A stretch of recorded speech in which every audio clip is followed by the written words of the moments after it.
শেষ পর্যন্ত সাথে নিয়ে গেছে। ছিল আল্লাহ জান্নাতের ফেরদৌস দান করেন, জীবন আল্লাহর পথে কাটাইছেন। আর সবচেয়ে মজার কথা শেষ প্রোগ্রামটা শুরু করে গেছে।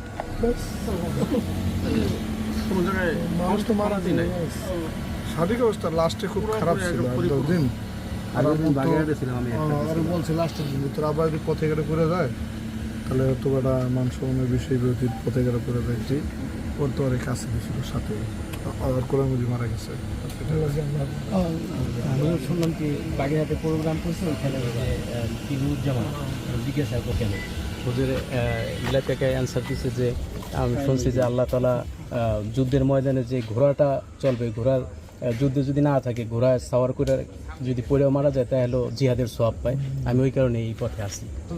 ডাক্তার আমাকে নিষেধ করছে, তারপর আমি খুব অসুস্থ ছিল।